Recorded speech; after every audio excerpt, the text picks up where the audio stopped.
sit down.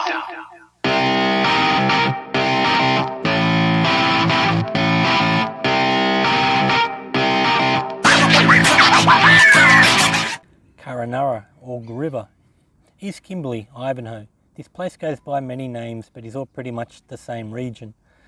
This place is about the only thing in the 2,000 kilometre stretch between Darwin and Broome besides Katherine and fuel stops. The Org River project, with its large dam and irrigation, created this agricultural town in the lower floodplains. They're only now starting to release the second stage of the farmland, as the first stage has never really reached its full potential. With ample water, shallow-rooted crops such as sugar, cotton and rice have always been desired, but the amount of pests such as the magpie geese that would eat the rice shoots quicker than they could be planted would undermine any success. Like Darwin, the dry season up here is very comfortable and is like a perfect summer's day every day for 3 months of the year. Except down south, most people would be at a beach. Cooling off up here in the water is a bit more of an issue. Below the Kununurra diversion dam is the home of the saltwater crocodile, and above in Lake Kununurra is the home of the freshwater crocodiles. There is a place they call Swim Beach above the dam, but I still wouldn't want to jump in, even if the locals are fine with a paddle in the shallows. Personally, I think there are enough wallabies and birdlife around here making for plentiful croc food without adding myself to the list. This place does fall foul of many of the small town problems, such as the lack of staff and the need to fly highly trained people in when something breaks down. When you look at which shops are successful, besides the caravan parks, there's only really the main supermarket, along with some fairly dismal takeaway foods and a couple of hotels. The farmers I stayed with in Ekky and Tooktown both raise their own beef for personal consumption, but for some reason I'm not seeing that here. Once night falls, I saw many people out and about. That included a couple of police officers walking through the pub.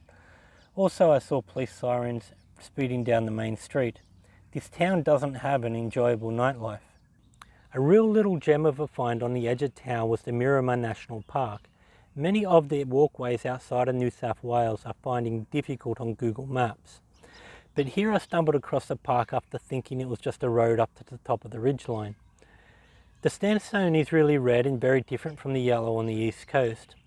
This whole area looked to have once been a sea floor, which stripped away many of the nutrients until it was pushed up by tectonic movements.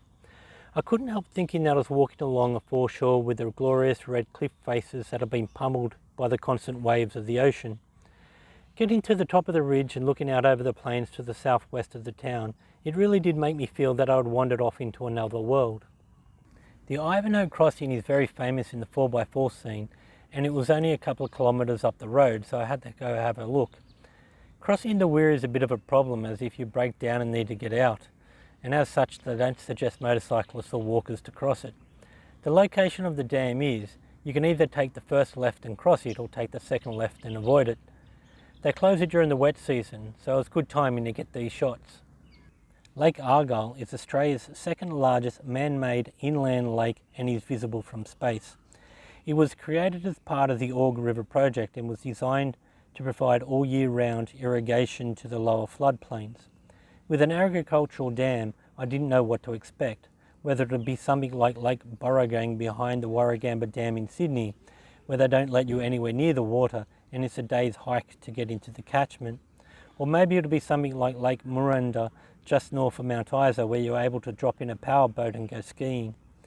But the only boating I saw was beneath the dam in Lake Kununurra, making the top lake clean enough for human consumption. Heading down the Stewart Highway to Katherine was a fairly easy trip. With plenty of fuel and no speed cameras in sight, it enabled me to take full advantage of the 130 speed limit.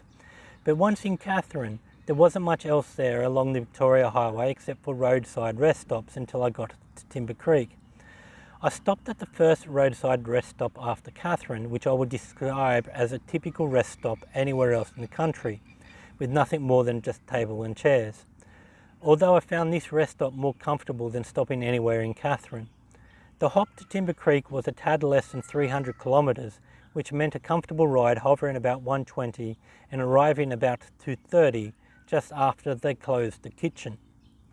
The only interesting note on this stretch of the highway was that the termite men of the Barkly Highway are all gone, and hello are the graffitied boab trees of Victoria Highway. Some of these trees are quite majestic and I had to pull over to get some photos. I don't know how the engraving occurs, whether it only takes a small amount of damage before the tree's scar tissue will amplify the writing, but some of the initials are quite entrenched. Continuing along the highway to the Western Australian border that has a fruit quarantine, I had several mandarins left over from Darwin, so I wanted to pull over at a rest stop and eat them before I got to the border, but a lot of these rest areas were full of people using them as free caravan parks. I had to eventually pull over before getting to the border. These rest areas are quite large and with more facilities such as tank water and toilets, and they were all full of caravans. I don't understand the appeal of sitting in a hot, dusty car park in the middle of nowhere for a vacation. Once getting to the WA border, there was a quarantine checkpoint. I stopped for a few photos and proceeded through the border. Even at this time of year, when the weather is still hot and dry enough for the galahs to fight over every drop of water coming out of the tap. I was doing well for time and fuel, so I thought I'd head out and have a look at Lake Argyle on the way. All was sweet until I got back on the bike and the empty light started to flash. I was some 70 kilometres out from Kununurra with the reserve tank, which can normally do about 60. I pushed the bike in full eco mode to Kununurra, which meant I got about 75 kilometres out of the 3 litres of petrol.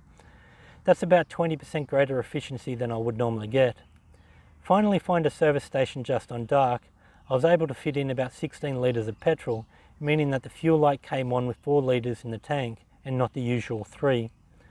I pulled up at the fuel pump, which didn't work, so I had to push the bike around to another pump.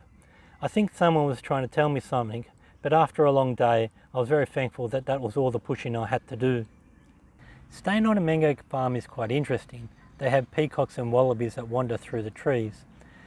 There are black whip snakes and tree frogs and geckos. They have a rainwater tank which is chlorine and fluoride free, and it tastes like it's straight out of a bottle. Because we're on the edge of the WA border, the time zone is quite weird. The sun comes up at 5 and sets at 6, meaning that everybody starts their day early here. Unable to get the bike serviced in Darwin, I am now some 3,000 kilometres over the next scheduled service. I did manage to find a guy in Broome who will do an oil and filter change, so I'm taking it easy on the bike at the moment and limiting the revs to about 6,000 RPMs to keep the stress down. I also managed to find a guy in Perth who can fit some new Dunlop touring tyres. After the experience in both Darwin and Brisbane, I've now booked this in over a month in advance. I figure it'll take about 10 to 15,000 kilometres to get me back home from Perth, and this should be the last tyre change for the trip. I'll likely need to schedule in another service in Victoria somewhere. Also, the chain appears to be loose and the rear sprocket is making a grinding noise. With the ding in the exhaust pipe, the rotor whipper really did take its toll, and in hindsight I should have got the bike serviced shortly after all that dirt. I don't think the bike is terribly healthy at the moment, but I'm still expecting it to get me all the way back to Sydney before it retires to the back of a shed. At least Vodafone is working here. The Wi-Fi gets a bit patchy in the evening when the entire town is watching Netflix and consuming all the bandwidth.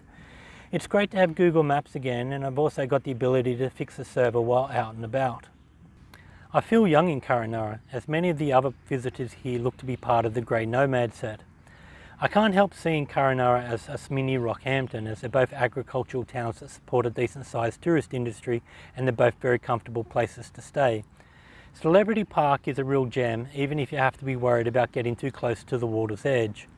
Also, you can get a laugh at the weird looking ants that are in fact tiny mantises. Since leaving the east coast, Kununurra is the smallest town I've felt comfortable. Next stop is Broome, which will be the first stop on the west coast and the last 1,000 kilometre hop that I'm going to make. While heading back across the Nullarbor, I'm going to give myself 2 days. I wanted to explore the road in between stops, and crossing the top end I've had to rush to my destination to get there before sundown. I've now learnt my lesson and will break up such long hops into 2. So thanks for following my adventures around Australia. Remember to go out there and do something to enjoy your day.